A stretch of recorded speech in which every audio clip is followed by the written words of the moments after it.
The absurdity of adolescence, a peek inside the mind of the Inbetweeners. I'm going to analyse the Inbetweeners through the perspective of Carl Jung and also Freud. Both Jung and Freud talk about all of our motivations coming from the deep, dark place of our unconscious mind. Now, Freud says this is all about sex. However, Carl Jung says this is all about our collective experiences that have been passed down through the generations, through our DNA. They've been inherited. And what's been inherited are archetypes. And so these are typical personality traits or features that have been present over generations, and these are passed down into people today, and this is what makes up people's personalities. So Carl Jung talks about having an inner anima and animus. So the anima is the female and the animus is the male features of the personality, and we have both in everyone. Everyone's got a masculine and a feminine side. Freud, however, talks about the unconscious as a deep, repressed place where all your dark wishes and fantasies live, like violent motivations or sexual fantasies and traumatic memories. And these are the mystical, unseen forces behind why you do certain things. Both Freud and Jung would say there is no accidents. Everything has a reason. Our unconscious mind wanted you to do everything which potentially causes you misery. So if you think of the Inbetweeners, Simon wanted to confess his love on Carly's driveway and wanted to pretend to be his mother on the phone to Mr. Gilbert. And Will wanted to have an accident in his exam. And likewise, Jay wanted to be dumped by his girlfriend. And so why would people possibly want these negative experiences to happen to them? Well, it's not their conscious mind that wants these things to happen. It's their unconscious mind. Their unconscious wants them to learn the lessons that come from these experiences. So Jay is hyper-focused on women.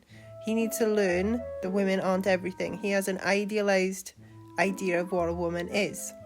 And that ideal for Jay is the ultimate gratification. Now for Simon, he has a similar complex. However, he is hyper-focused on one person, on Carly.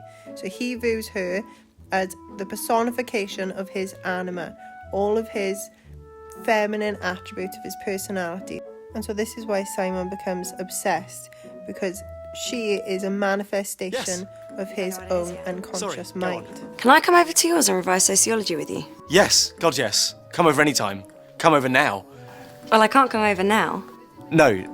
So first of all, we'll start with the Jungian interpretation. And he talks about how the adolescent psyche is focusing on the chaotic journey between maturity and the formation of the ego. So the manifestation of the archetypes, the inner masculine and feminine, how we should be acting as civilized people. This in-between stage of life functions as a modern myth of male initiation, where characters must navigate the dark and often immature aspect of their psyches, leading them into mischief and trouble and ultimately bringing their own misery on themselves. And so adolescence is marked by a chaotic, turbulent time. It's about the transition from boy to man and the uncertainty of what could be. First up, let's look at Jay. So Jung would say that Jay is the epitome of the shadow. He is the full-blown unconscious mind running wild. He is the raw, instinctive part of the personality which is present from birth, this primitive, instinct-based character. And he often represents the exaggerated and repulsive sides of the shadow self, particularly in male adolescence. So arrogance and vulgarity and misogyny. And this can be seen in the way he speaks about women. Women are objects of his desire. Women are throwaway. They're nothing. However, when he's actually presented with a breakup with a girl he actually likes, or he thinks he likes, he's heartbroken and he expects his friends, who he rips to pieces on a daily basis, to be empathetic and sympathetic of his plight. And really, why would they? So Jay is that voice in your head which encourages the reckless, shameful and sometimes dangerous behaviour. Yet drink all that alcohol or do that risky behaviour, drive really fast, show off to your friends. So we'll look at the psychological research and neuroscience behind why that is more common in adolescence, that risky behaviour, particularly for the sake of other people, to be perceived as cool or exciting or desirable. So Freud would also agree with Jung and would say that J is dominated entirely by his id, the primitive part of the personality that's present from birth. And this is all about your instincts, the part of the personality that wants to take that chocolate off a baby, to say that rude comment to women, to shout Mr. Gilbert and get its attention.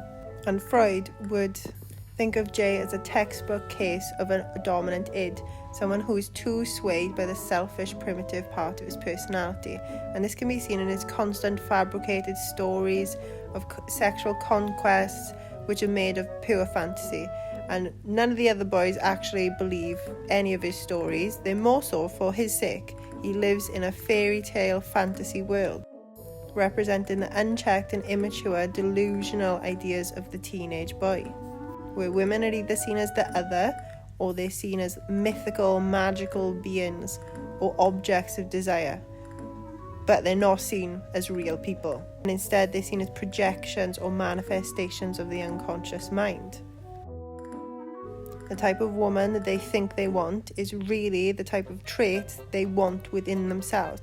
They want to nurture those feminine traits within themselves more, like honouring their true thoughts and wishes and emotions.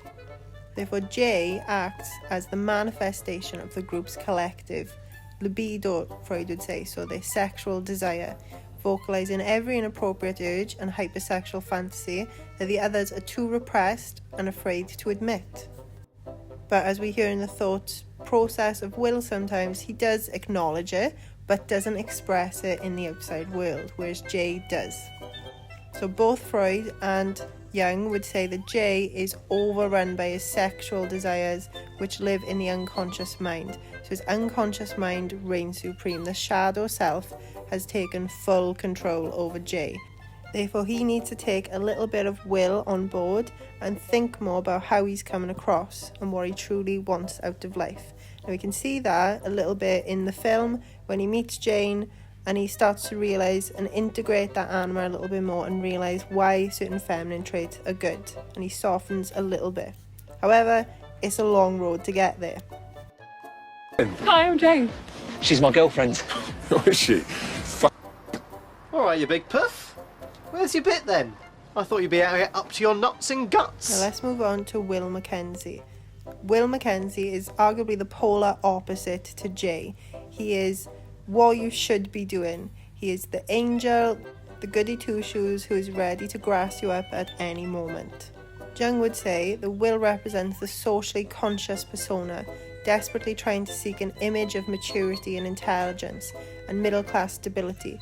He desperately wants to be seen as a mature adult. Now, in that pursuit, he doesn't come across as cool or admirable in any way to other people his age. He's too obsessed with being seen as adult. However, unlike adults, Will is going through adolescence. And through adolescence, you experience a lot of chaos and turbulence. You don't know what's coming next. Every day is a new potential day that could lead to new experiences, and it's exciting, which arguably contrasts with the monotony of adult life, where you have responsibilities and routines and you don't really have a say in what you want to do. When you're an adolescent, you can wake up and enjoy the day. What is the day going to bring? Now, Will doesn't seem to have that in him. He's always planning his next move. And his next move needs to be socially acceptable. Everyone needs to approve of what Will is doing, particularly the adults. He seeks the approval from Mr. Gilbert, which he will never get. Whereas Freud would say the Will is the personification of the superego. And this is your same-sex parent's voice in your head. So we don't really see much of Will's father until the film, and we see he's a very stern and not very empathetic man. So Will hasn't really had a prominent male figure to show him how to listen to rules and authority. Instead, he's had his mother. And Will does listen to his mother, however, at a detriment to his own masculinity or his own self-development. and he goes against his own wishes and desires to please his mother, as can be seen when he wears something on his birthday that he doesn't like just to satisfy his mother. And this is the danger of the overactive superego. It's the people pleaser. Now, the people pleaser, you think you're being good and honourable, however you are hurting yourself and you resent the person deep down. So he resents his mother for making him wear that vest and everyone treated him the way they did. You know, he's already uncool and unlikable, and then he does stuff like that just to please the adults in his life. And this type of behaviour comes across as very inauthentic, and Will is arguably the least likeable character for his lack of authenticity. He's seen as snivelly and a suck-up, and that's all he wants to do is get approval from the adults. And this makes him boring and not very fun to be around. Now, the only time he kind of shows how he truly feels, his id comes out, is when he ends up shouting at Neil's father. And so it's interesting as they're all drinking alcohol, and alcohol is said to bring out the shadow self. So when people drink alcohol, their defences are lowered, and this brings out all the parts of your personality that you spend a lot of conscious effort hiding from your conscious mind. So when you're drunk, they reign supreme. So this is why people say they turn into a different person when they drink alcohol. Your shadow self is having a field day. It's running around, saying what it wants, doing what it wants. And that's why you wake up in the morning embarrassed of what you've done and said. Now, deep down, you wanted to do and say those things. Otherwise, you wouldn't have done them. Will acts as the failing superego of the group. He always tries to be the voice of reason and impose order over the chaos that is adolescence experience. And because of this, he's constantly humiliated, proving his rational adult persona is very fragile and ineffective in their social world, in the world of the teenager. Acting like an adult around teenagers is not going to get you social status and recognition. It's going to make you look like an outsider, and Will is the outsider within the group. In the movie, Will even says he wishes he could blame all of his problems on his parents' divorce. Essentially, that is what he's doing. His behaviour does come from an imbalance from somewhere in childhood, probably his father and mother splitting up. And his joke about it is the unconscious awareness of it. So the unconscious uses humour a lot to disguise truth. Now let's look at the obsessive mess that is Simon Cooper. And revise sociology with you. Yes, God yes. Come over any time. Come over now. Well, I can't come over now. Obsessive, No, often no, of course. misguided pursuit of the feminine ideal. So in this case, Carly D'Amato. And from a young perspective, he represents a struggle to integrate his anima, frequently projecting his internal needs onto the unattainable, mythical female figure, suffering soul-crushing rejection as a result, taking the tiniest little interactions as meaning something big and great and they're meant to be together. This is fate and destiny, when really it's his internal anima.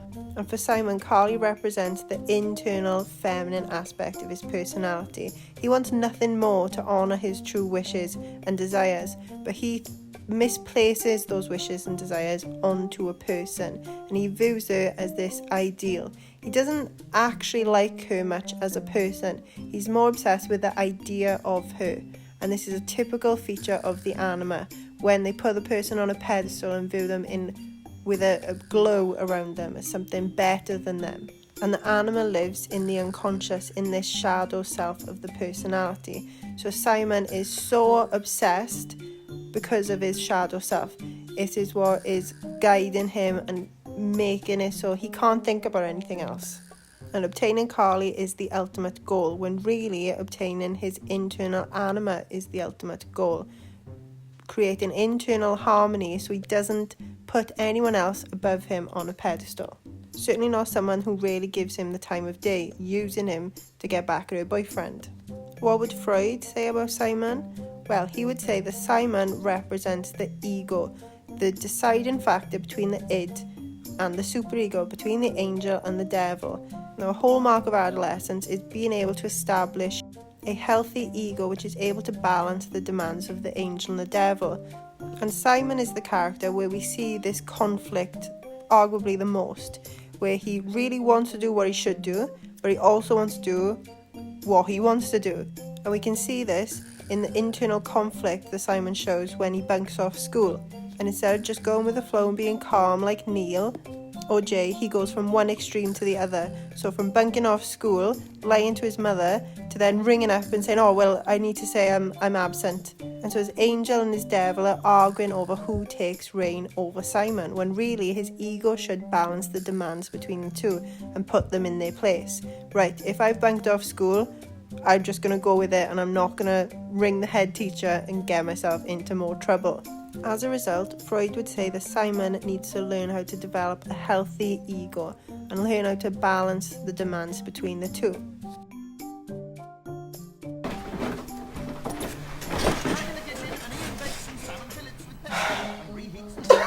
Finally then we've got Neil, and so Neil would be the unconscious idiot. What would Jung say about Neil? Well, Neil represents an innocence, almost empty vessel, lacking the intense anxiety of Will or the harsh defensive fake persona of Jay. And so this represents a different aspect of the unconscious. The unconscious part of the personality which just goes with the flow. This blasé, just going from one thing to the next without really acknowledging other people's feelings or emotions. Neil does exactly what he wants to do, but it's not out of a selfish and malicious motivation, but it's more out of a childlike sense of innocence and naivete, where he just goes from one thing to the next and seems to lack that conscious awareness of why he's doing certain things and the consequences of what he's done. And nothing really phases Neil. And so this would reflect a lack of turbulence or conflict in his internal world, but also a lack of intelligence and thought behind why he's doing certain things. So Neil lacks the self-awareness needed for true individuation of your shadow self. And really, if Neil has any hope, he needs to sit down and look at the reasons why he's doing certain things and the consequences of his actions, like potentially getting someone pregnant. Freud would say that Neil is the blissful idiot, the full personification of the id, the devil part of the personality. Since she was 8. You fancy 8-year-olds? No, Neil, our families are friends. Now We're let's both ask, 8. why are they acting this way? So we've looked at Jung and Freud, but they are more theory-based. Let's have a look if there's any biology behind why teenagers act the way they do. From a neuroscience perspective, we know that the brain keeps growing and developing, and it's developing until the age of 25. So this is when the brain finishes the period of adolescence. So the in-betweeners are in their peak adolescence. Through the process of maturation into an adult, the brain keeps refining itself and developing certain parts. And this area is the prefrontal cortex, and this is associated with thinking, creativity, personality, and probably most importantly, decision making. And this lobe is found right above the eyes. So if teenagers haven't got the part of their brain responsible for decision making and emotion fully developed, then this explains their behaviour and why certain things are never taken very seriously, or they seem to be very vulgar or lack empathy, when really they just haven't finished developing, and we should have more compassion with the adolescent. Before we reach adulthood, the impulsive side of the brain, what Freud and Jung would say is the id, the primitive part, the shadow self, is charging ahead, while the cautious side of the brain is still playing catch-up. So teenagers are essentially controlled and dominated by their id, and biology backs this up. They haven't got the part of the brain to help them make decisions fully formed just yet.